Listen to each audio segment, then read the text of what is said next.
이번 영상에서는 불안의 유형별로 피해야 할, 그 다음에 입어야 할 옷 스타일에 대해서 알려드릴 건데요. 불안의 유형엔 어떤 것이 있는지, 그것과 옷 스타일이 무슨 상관이 있는 것인지, 그리고 불안의 근본적인 원인을 어떻게 해결할 것인지 모두 순서대로 설명을 드릴 거니 꼭 집중해서 끝까지 따라오시길 바랍니다.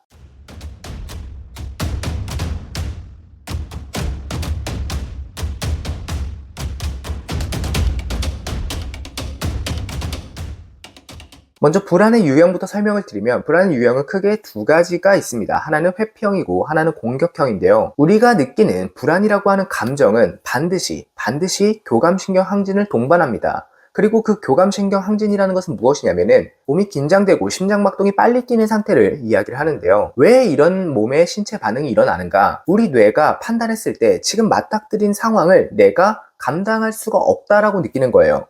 그래서 우리 몸에서는 변화가 일어납니다. 코르티졸이 분비되고요. 각성 상태를 만들어서 어떻게든 이 상황에 비벼보려고 하는 거예요. 그리고 여기서 비빈다는 것은 두 가지의 형태로 나뉘게 되는 겁니다. 하나는 도망가거나 하나는 여기에 맞서 싸우거나, 이렇게 둘 중에 하나인데요. 보통 거의 대부분이 회피형이고요. 공격형은 아주 소수라고 이야기를 합니다. 그리고 MBTI를 굳이 따진다면 회피형은 보통 P형이 아마 많을 거예요. 그리고 공격형은 아마 J형이 많을 겁니다. 공격적인 성향을 가진 사람들은 보통 어떤 강박적인 사고라든지 본인의 어떤 계율, 규칙이 굉장히 많은 사람일 가능성이 높고요. 그 다음에 회피형 같은 경우에는 그러한 강박은 없지만 뭔가 질서가 없고 기준이 부재된 그러한 경우가 굉장히 많습니다. 이거를 동양적으로도 해석해 볼 수가 있습니다. 동양적으로 따지면 이 회피형은 수기가 과다인 사람이에요. 수기는 물이죠. 물은 흩어집니다. 한 곳에 모이지가 않아요. 그래서 되게 질서가 없고 혼란스러운 그러한 상태가 과다인 것을 뜻하고요. 그 다음에 공격형 같은 경우에는 금기 과다일 가능성이 굉장히 높습니다. 금기라고 하는 것은 체계, 이런 것들을 뜻하는데요. 이 체계가 과하게 되면 강박이 되고 집착이 되는 거거든요. 그래서 회피형은 보통 동양으로 봤을 때는 수기, 그 다음에 서양식으로 봤을 때는 P형, 그 다음에 공격형 같은 경우에는 금기 과다, 그리고 J형, 이렇게 성향을 파악할 수가 있는데요. 그러면 이것이 옷과 도대체 무슨 상관이냐? 옷이라고 하는 것은 단순히 우리 몸에 걸치는 것이 아닙니다. 어떻게 보면은 옷이라고 하는 것에 우리가 들어가는 거예요. 그런 관점에서 본다면 옷은 우리가 첫 번째로 경험하는 공간이 될 겁니다. 그리고 어떤 공간에 들어서도 우리는 이 옷을 벗질 않죠. 그렇기 때문에 가장 기본값이 되는 공간이라는 거예요. 우리가 가는 공간에 따라서 우리의 애티튜드가 달라지죠. 백화점에 갔을 때와 그 다음에 공원에 갔을 때 혹은 영화관에 갔을 때 모두 우리의 애티튜드는 나도 모르게 달라집니다. 그거는 무의식적인 작용이에요. 그래서 옷을 어떤 것을 입냐에 따라서 우리의 태도는 달라집니다. 이거는 누구나 느껴봤을 거예요. 추리닝을 입었을 때랑 그 다음에 포멀한 옷을 입었을 때 내 태도가 달라지잖아요. 그것처럼 옷은 공간이라는 인식이 있어야 됩니다. 실제로 동양에서 우리가 흔히 말하는 풍수지리를 보는 현공풍수에서도 옷을 공간으로 봅니다. 그래서 옷의 색상, 그다음 옷의 질감, 이런 것들을 따져요. 그렇게 동서고금을 막론하고 옷이라고 하는 것은 공간으로 인식이 됩니다. 그것이 본질이니까요. 그래서 이렇게 옷이라고 하는 것은 중요한데, 문제는 아까 말씀드렸다시피 불안한 상태라고 하는 것은 교감신경이 항진된 상태거든요.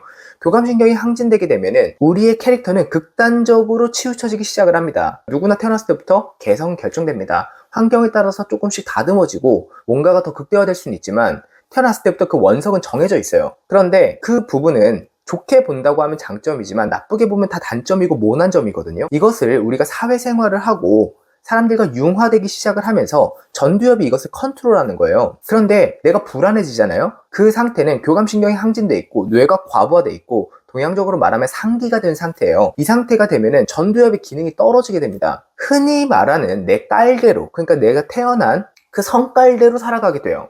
그러니까 P인 사람은 더욱 P가 되고요. J인 사람은 더욱 J가 되고 더욱 시야가 좁아지고 더 강박적으로 변합니다. 반대로 P는 더 질서가 없어지고 더 혼란스러운 삶을 보내게 되는 거죠. 그리고 이것은 반드시 옷에도 반영이 됩니다. 내가 굉장히 지금 삶에 질서가 없어. 그러면은 옷을 반드시 정돈된 것을 입어야 되겠죠. 근데 그렇게 되지가 않고 오히려 더 추리한, 그 다음 더 편안한, 더 질서 없고 뭔가 흐르는 듯한, 이것을 실제 예시로 따지면 약간 오버핏스러운, 그러니까 그런 걸 유행을 떠나서 그런 옷을 찾게 되고 입게 되고요. 이런 공격적인 성향의 사람은 더 타이트하고 더 강박적인 옷을 찾게 됩니다. 그리고 이런 것들은 그 성향을 더 극대화시키기 때문에 내가 할 수 있는 것도 더 피하게 되고, 공격형 같은 경우에는 할 수 없음에도 부딪혀서 말 그대로 가랑이 찢어지는 그러한 불상사가 계속해서 발생하게 된다는 것이죠. 그렇기 때문에 우리가 피해야 할 옷과 입어야 할 옷은 서로 반대가 되는 겁니다. 그래서 내가 불안형인지 회피형인지 일단은 본인 스스로가 인지가 될 거예요. 그러면 어떻게 입어야 되는지도 정해졌죠.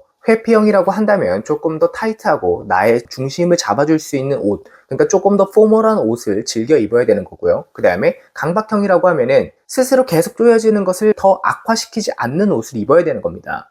그러면은 중요한 거, 이렇게 입으면은 불안이라고 하는 것이 해소가 되냐? 이것에 대한 답은 비유로 드리자면 마치 간식을 끊으면 살이 빠지냐라고 묻는 것과 같습니다.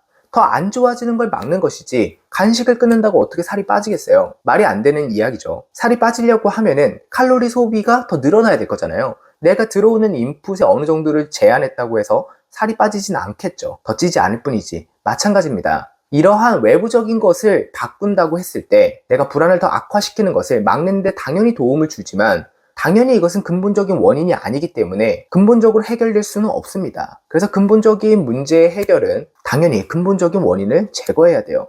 그러면은 불안의 근본적인 원인은 무엇이냐? 아까 말씀드렸다시피 결국에는 이 불안이라고 하는 것은 교감신경이 항진된 상태예요. 그리고 교감신경이 항진되는 이유는 이 뇌가 무의식이 판단을 했었을 때 내가 지금 겪고 있는 일상, 맞닥뜨린 상황을 내가 감당하기 버겁다는 뜻입니다. 그러니까 에너지가 고갈되어 있다는 뜻이고요. 에너지가 고갈되어 있다는 것은 에너지 지출이 과도하다는 뜻입니다. 그리고 에너지 지출의 거의 대부분은 신경 정신 에너지에서 나가요. 이것이 에너지 지출의 거의 대부분을 차지합니다. 그래서 이것을 제거해야 돼요. 우리가 나도 모르게 무의식적으로 소비가 되는 그 에너지의 지출을 막는다. 그것이 구체적으로 이야기를 하면 뇌와 신경을 이완시킨다라는 뜻인데요. 이렇게 되면 3단계의 변화 과정을 겪게 됩니다. 첫 번째로 뇌신경이 이완되니까 머리 쪽이 이완되면서 엔도핀이 정상적으로 나오게 되고요. 그 다음에 편도체, 전두엽의 기능이 돌아오게 되니까 감정의 오류가 없어지게 되고요. 아까 말씀드렸던 전두엽이 내 중심을 잡아주고 객관적인 판단을 하게 도와줍니다. 그리고 뇌의 과부하가 되지 않으면 교감신경이 안정이 돼요. 그렇게 되면 심장박동이 안정되고 호흡이 안정되면서 불안은 그냥 사라지게 됩니다. 상황이 아무것도 안 바뀌어도요. 보통 이렇게 감정의 안정까지, 심장박동의 안정까지 가는데 10분에서 20분 정도 걸리거든요. 그러면은 10분에서 20분 사이에 상황이 뭐가 달라질래야 달라질 수가 없는 짧은 시간이잖아요.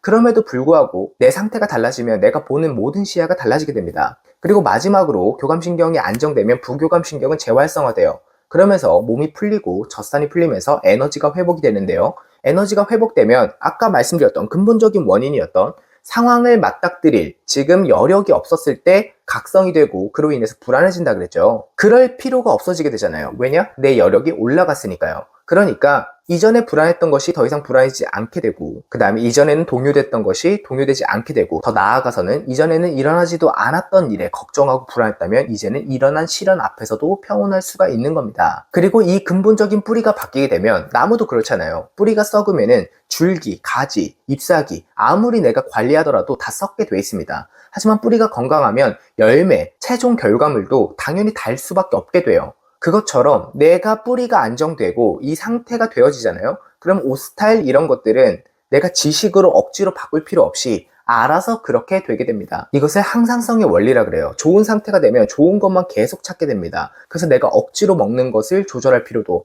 억지로 생각이나 감정을 조절할 필요도, 억지로 말이나 행동을 조심할 필요도, 억지로 내 패션 스타일을 바꿀 필요도 없이 자연스럽게 내가 그것을 원하게 되고 그것이 나한테 이로운 방향으로 가게 되면서 계속 선순환을 돌게 되는 겁니다. 아까 안 좋아졌을 때 계속 악순환을 돌았던 것과 정확히 반대가 되는 거죠. 그래서 결국에는 언제 어디서나 내가 이 상태를 만들고 유지하는 것이 핵심인데요. 이 상태를 만드는 것을 PX 프로세스, 그 다음에 유지하는 것을 늘 프로세스라고 저는 부르고 가르치고 있고 이 두 가지가 제가 불면, 불안, 우울에서 벗어날 수 있었던 비결이자 수많은 분들이 불안증, 불안장애에서 벗어날 수 있었던 비결입니다. 그래서 이 방법을 배우는 구체적인 법은 제가 고정 댓글 링크에 남길 테니까 꼭 보고 배우시고 오늘 배운 옷 스타일도 바꾸셔서 불안으로부터 자유로워지길, 생각과 걱정, 감정으로부터 자유로운 삶을 살고 내 마음을 말 그대로 내 마음대로 할 수 있는 그런 삶으로 거듭나시길 진심으로 바라겠습니다. 그럼 저는 이만 영상 마치고 다음 페이지에서 기다리고 있겠습니다. 감사합니다.